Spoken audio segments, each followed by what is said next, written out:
कुदरत कायनात ने पाकिस्तान को बेतहाशा वसाइल और मादनियात से मालामाल कर दिया है। पाकिस्तान के रकबे के लिहाज से सबसे बड़ा सूबा बलूचिस्तान कुदरती मादनियात और वसाइल का खजाना है। कुदरती वसाइल में हवा, पानी, दरख्त, मादनियात और पौधे वगैरह शामिल हैं जो फितरत की तरफ से पैदा होते हैं और इंसानों की जानिब से इनके फायदे के लिए इस्तेमाल किए जाते हैं। इसके साथ साथ कुदरत ने पाकिस्तान को कई दरियाओं से नवाजा है। इसके बावजूद पानी की किल्लत हमारा कौमी मसला बन चुका है, सिर्फ इसलिए कि पानी के ज़खायर में इजाफे पर तवज्जो नहीं दी गई। आज का ये मसला मुस्तकबिल करीब में बाकायदा बहरान की शक्ल इख्तियार कर सकता है। तमाम सूबे इस वक्त पानी की किल्लत का सामना कर रहे हैं, लेकिन बलूचिस्तान सबसे ज्यादा मुतासिर हुआ है। यहाँ आबादी के सिर्फ 15% हिस्से को साफ पानी तक रसाई हासिल है। कोयटा में सूरत हाल तशवीशनाक हो चुकी है। हर साल यहाँ जेर जमीन पानी की सतह में 3.5 फीट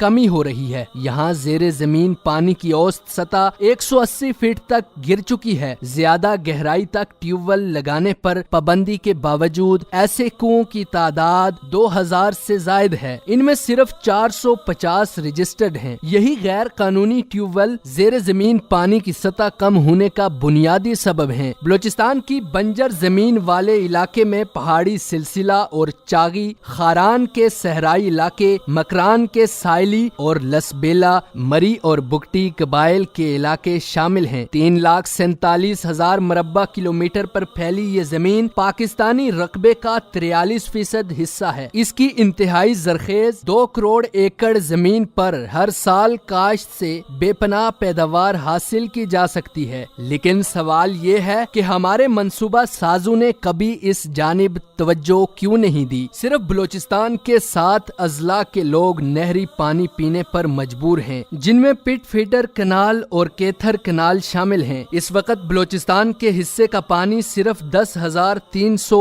क्यूसिक है, जो सिंध और पंजाब की एक बड़ी नहर से भी कम है, जो बिलाशुबा एक शर्मनाक बात है। बलूचिस्तान के हिस्से का पानी सिंध के 2 बैराजों से आता है, जिनमें गुड्डू बैराज से 6,700 क्यूसिक जबकि सखर बैराज से 2,400 क्यूसिक बरास्ता केथर कनाल मिलता है। इसके अलावा 2 छोटी नहरें भी हैं, जिनसे मजमूई तौर पर 1200 क्यूसिक पानी बलूचिस्तान को मिलता है। लेकिन आजकल इस पानी पर भी सिंध हुकूमत ने कब्जा जमा रखा है। बलूचिस्तान के हिस्से का पानी सिंध की हुदूद में चुरा लिया जाता है। इस वक्त बलूचिस्तान की दोनों बड़ी नहरें पिट फीडर कनाल और केथर कनाल का नहरी निजाम बुरी तरह नाकाम हो गया है। दोनों नहरों की तह में इतनी ज्यादा मिट्टी बैठ गई है कि दोनों किनारे सखर और गुड्डू बहराज से अपने हिस्से का पानी नहीं ले पा रही हैं। मज़कूरा दोनों कनाल्स की ब्रांचों की खुदाई और सफाई न होने की वजह से पानी के बहाव की रफ्तार इंतहाई सुस्त रहती है। इसकी बिना पर आबी मुश्किलात से निपटे बगैर पायदार माशी और समाजी तरक्की, खास करके गुर्बत में कमी, रोजगार में इजाफा, सेहत, तालीम और माहौलियाती तरक्की के अहदाफ का हुसूल मुमकिन नहीं। एक गैर सरकारी रिपोर्ट के मुताबिक साल 1948 में सालाना फीकिस 50 लाख लीटर पानी मौजूद होता था, जो अब कम होकर 10 लाख लीटर फीकस रह गया है। अक़वाम मुत्तहिदा की रिपोर्ट के मुताबिक पाकिस्तान में साल 2025 तक सालाना फीकस पानी की मौजूदगी खतरनाक हद तक कम होकर 8 लाख लीटर तक हो जाएगी। तब मुल्क में 80% लोगों को घरों में टूटियों के जरिए पानी मुहैया नहीं हो सकेगा और ज़राअत को बड़ी हद तक नुकसान पहुंचेगा। उन्होंने तजवीज़ दी कि इस सूरत हाल से बचने के लिए छोटे और दरमियाने सतह के डैम बनाकर ज्यादा से ज्यादा पानी स्टोरेज में इजाफा करना होगा। पानी के बेहतर और पायदार इस्तेमाल को फरोग देने, ज़राअती, घरेलू और सनती सतह पर पानी के गैर पायदार इस्तेमाल को रोकने, बारिश के पानी को जमा करने के छोटे बड़े तालाबों की तैयारी, जदीद आपाशी टेक्नोलॉजी तक किसानों की आसान रसाई, सनती और घरेलू वेस्ट वाटर की रिसाइकलिंग के हवाले से जंगी बुनियादों पर काम करना होगा, ताकि पाकिस्तान को रेगिस्तान होने से बचाया जा सके। बसूरत दीगर पाकिस्तान को पानी की शदीद कमी का शिकार होने से बचाना मुश्किल है।